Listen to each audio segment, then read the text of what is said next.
Hi எல்லாருக்கும் வணக்கம். So நான் வினோஷா ராஜசேகர் அண்ட் இது டே 14 ஆஃப் என்னுடைய மொட்டை மாடி கார்டனிங் ஜேர்னி. அண்ட் இன்றைக்கி ரொம்ப ரொம்ப ரொம்ப ரொம்ப முக்கியமான நாள் என்னோடய ஜேர்னியில். பிகாஸ் இன்றைக்கி நம்மளுடைய ஃபர்ஸ்ட் ஹார்வெஸ்ட் டே. எஸ், நம்ம வந்து ஹார்வெஸ்ட் பண்ண போகிறோம்.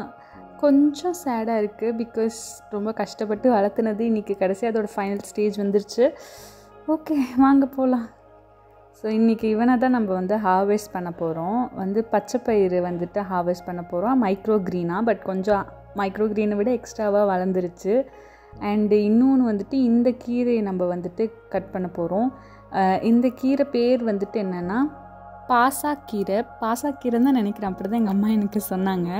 ஸோ ஆக்சுவலாக என்னன்னு பார்த்தோன்னா, நான் பாசாக்கீரையும் பருப்பு கீரை இன்னொன்று இருந்ததுங்க, ரெண்டுத்தையுமே நான் நடவே பண்ணலை. அது தானாக எருவிலிருந்து முளைச்சிருக்கு அப்படின்னுக்கிறது தான் ஒரு சூப்பரான விஷயம்.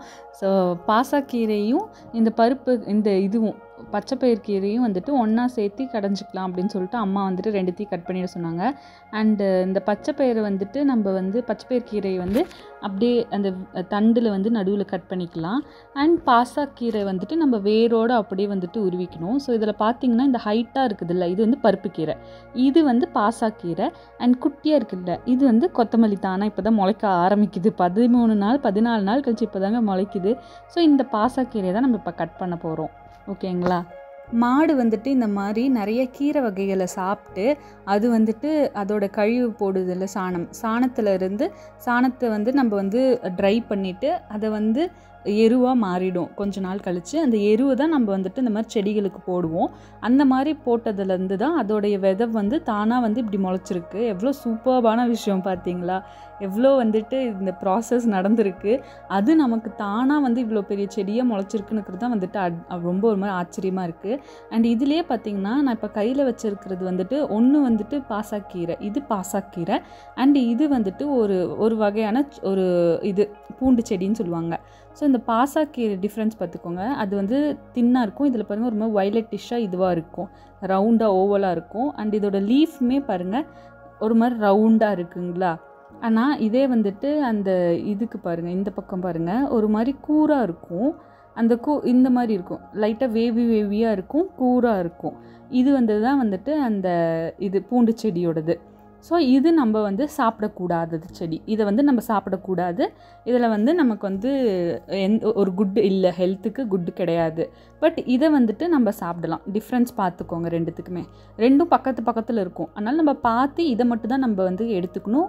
வேறஸ் நம்ம இதை எடுத்துக்கக்கூடாது. ஸோ இப்போ நம்ம இதை தூக்கி போட்டுடலாம். ஓகே, வேண்டாம் நமக்கு இது. ஸோ இதுதான் நம்ம எடுத்துருக்குறோம். குட், இதுதான் குட். ஓகேங்களா? இது இன்றைக்கி நீங்கள் கற்றுக்கிட்டீங்க. நெக்ஸ்ட்டு நம்ம இப்போ மீதி செடி எல்லாத்துக்கும் ஹார்வெஸ்ட் பண்ணதுக்கப்புறம் இருக்கிற மீதி செடிங்களுக்கு தண்ணி விட ஆரம்பிச்சிடலாம்.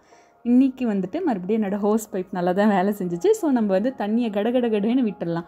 நமக்கு ஆக்சுவலாக நம்ம பக்கெட்டில் அள்ளி போட்டுட்டு இருந்து தண்ணி ஊற்றிட்டு இருந்த டைமில் நமக்கு ரொம்ப 1 hour 2 hours அப்படிலாம் கூட எடுத்துச்சு கிட்டத்தட்ட அன்றைக்கி. பட் இப்போலாம் நமக்கு ஒரு 15 minutes மேக்ஸிமம்ங்க, அவ்வளோதான். அண்ட் இதுலேயுமே நான் கொஞ்சம் கையை வச்சு ரொம்ப தண்ணி ஸ்லோவாக அதுக்கு படுற மாதிரி தான் பார்த்துட்ருக்கேன். ஏன்னா தண்ணி ஸ்லோவாக விடலைன்னா அந்த செடியில் போய் அடிச்சிற வேகத்துக்கு அந்த வேரோடு அது வெளியே வந்துடுது. ஸோ அது மட்டும் நம்ம பார்த்து கேர்ஃபுல்லாக பார்த்துக்கணும். இந்த சைட் பாருங்களேன், அந்த சிறுகீரை போட்டது புல் மாதிரி குட்டி குட்டியாக வர ஆரம்பிச்சிருச்சு. அண்ட் நம்ம ஒரு 4-5 daysக்கு முன்னாடி புதினா போட்டிருந்தோம்ல, அதில் எங்கள் அம்மா சொன்னாங்க ஆல்ரெடி அது ரொம்ப தின்னான தண்டு எடுத்துகிட்டு தான் வச்சுருக்கோம். ஸோ அதில் நிறைய செத்துடுச்சு. அதனால் நம்ம இந்த டைம் புதுசாக நல்லா திக்காக இருக்கிற தண்டு இருக்கிற இதாக புதினாவாக எடுத்துகிட்டு கொடுத்தாங்க எங்கள் அம்மா, இதை நடவு பண்ணிவிடு அப்படின்னு சொல்லிட்டு. அதனால் அந்த காஞ்சு போனது எல்லாத்தையுமே எடுத்து விட்டுட்டு கொஞ்சம் தண்ணி அந்த இடத்துக்கு ஊற்றி விட்டு அந்த இடத்த ஊற வச்சுட்டு அதுக்கப்புறம் அந்த மண் எல்லாத்தையும் எடுத்து விட்டு நம்ம புதுசாக கொண்டு வந்திருக்க ஸ்ட்ராங்கான தண்டு இருக்கிறத நம்ம இன்றைக்கி நடவு பண்ணிடலாம். நீங்களும் இதை ஆக்சுவலாக ஈஸியஸ்ட்டு புதினா தான். ஏன்னா அது ட்ரேயில் சின்ன ட்ரேயில் வச்சாலே நல்லா வர ஆரம்பிச்சுக்கும் அப்படின்னு சொன்னாங்க. அவ்வளோதாங்க, இன்றைக்கி நம்ம ஒர்க் எல்லாம் முடிஞ்சிருச்சு. ஸோ சம்மர் வருது, நிறைய தண்ணி குடிங்க. அதனால தான் நான் இந்த 2.2 liter வாட்டர் பாட்டிலும் வாங்கிட்டேன். சீக்கிரம் பார்க்கலாம். பாய்.